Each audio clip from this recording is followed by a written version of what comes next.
Hello, Dr. Brad Hulsevus here, and welcome to another edition of Ask the Chiropractor.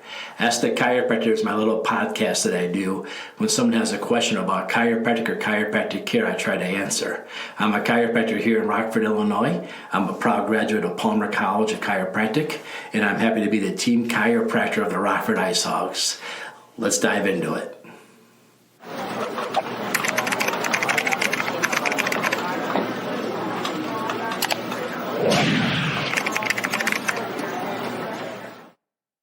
Hello, thanks for tuning in for another episode of Ask the Chiropractor. Today I was asked a question about what is the most common finding that you see in somebody who presents asymptomatic.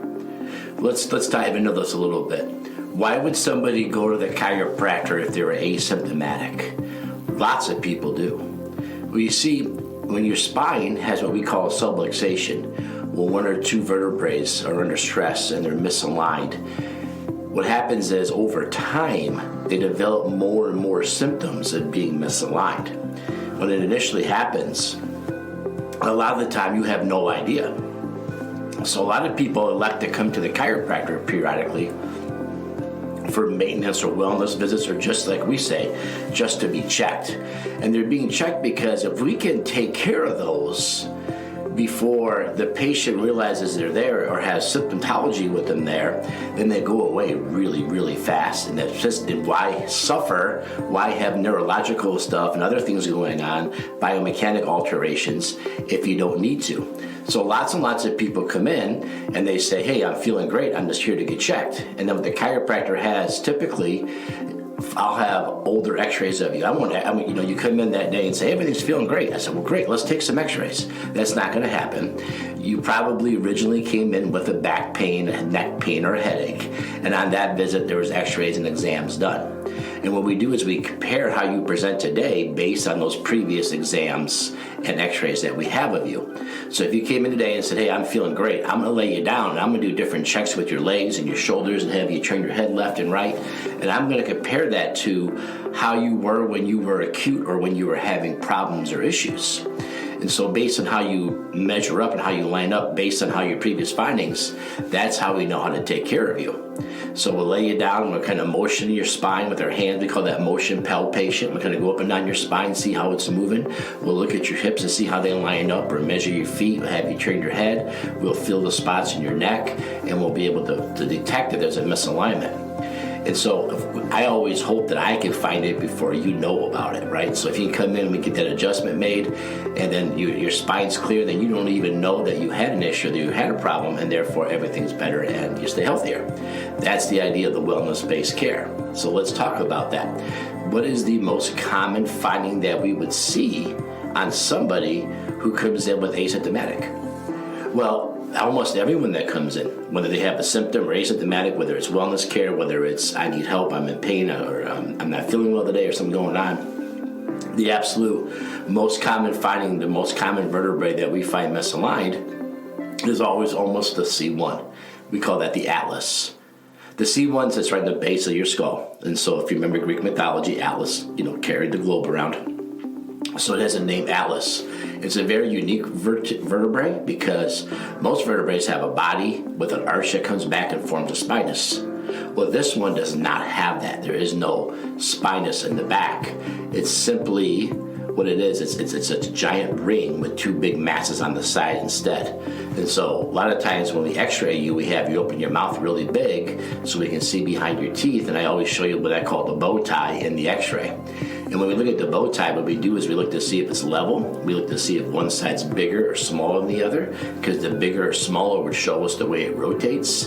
And that's the most common misalignment we find in the entire spine. As a matter of fact, this one bone has an entire branch of chiropractic where all they do is only adjust that bone. They call it upper cervical care, NUCA or stuff like that. There's all kinds of names for it, AO. There's all kinds of different chiropractors that have decided to take their entire practice, their entire career, and focus it on just correcting this vertebrae. Why is this one vertebrae so important? Why is this one vertebrae the most commonly misaligned one? Well, one, it's the most mobile one, because the one underneath it we call axis. It has a little tree stump that sticks up, and the C1 wraps around that tree stump, and that's how you train your head and tell people no. And so this is the most mobile one. This can shift left, shift right. And remember, I've talked about this many, many times. There's a thing called the righting reflex that says your eyes always stay level. So if you had a kink in your lower back, your neck and stuff, you kind of twist to keep your eyes level with the horizon. Otherwise, everything goes AWOL in your nervous system. So your eyes always stay level. So the C1's one that can easily move and counter-rotate for other problems too. Well, Dr. Palmer started this whole upper cervical thing from Palmer College of Chiropractic. Now, Palmer College was where I went to school. It's where chiropractic originated. Dr. Palmer was the first chiropractor.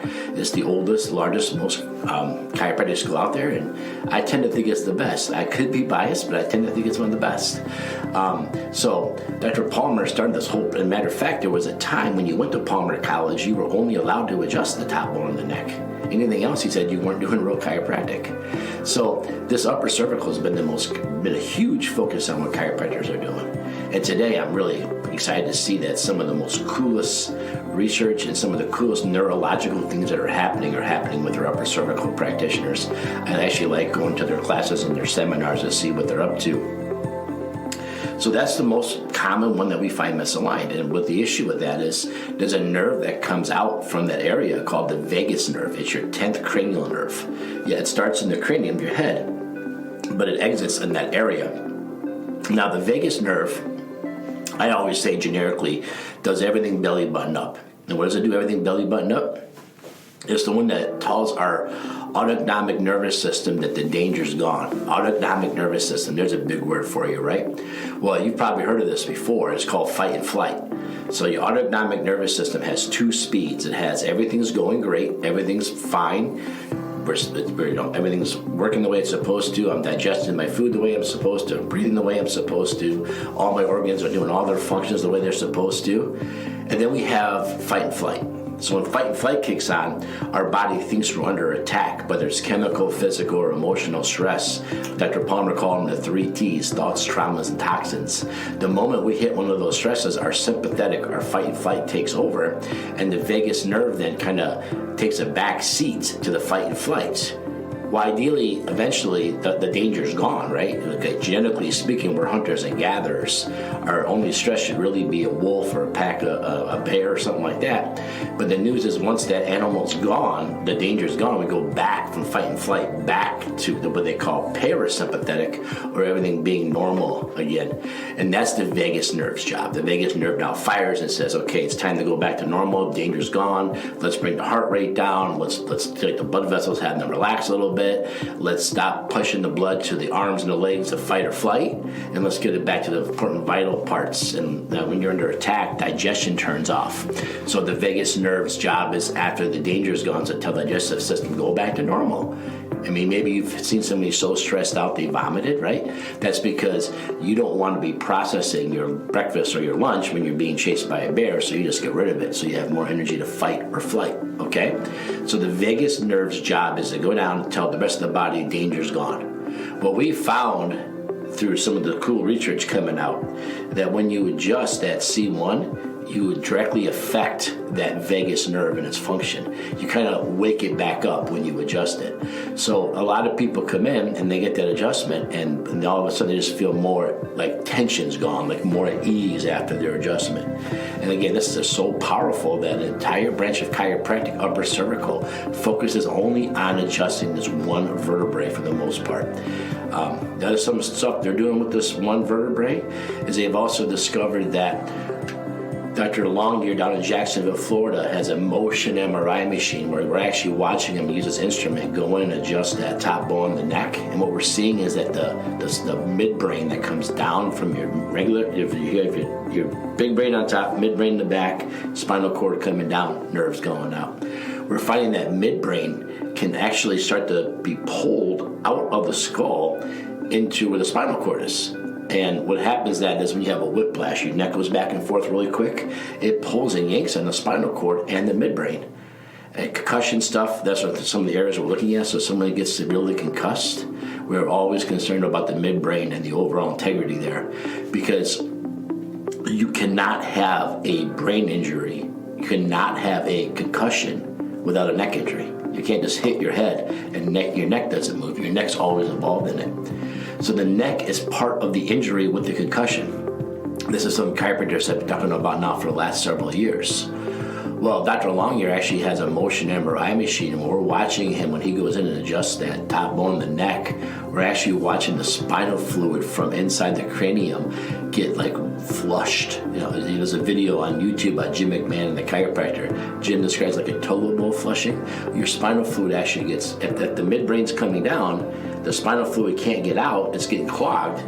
We help the midbrain go back to where it's supposed to be, then the spinal fluid regenerates. Also, it was also theorized a lot of times you have one of those pulsating headaches, that maybe the blood flow going to your head isn't very good, that's why you have the headache. That's wrong too now.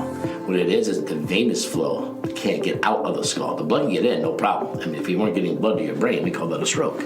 But the blood can always get in, and sometimes the blood can't get out. And that's where the toxins and stuff build up. So when you get this adjustment up here, the venous flow opens up. So the pulsation, you feel those headaches, that's the blood coming up and hitting the backflow and getting jammed up, not being more going in than coming out. And that's why you get the pressure and the pulsating.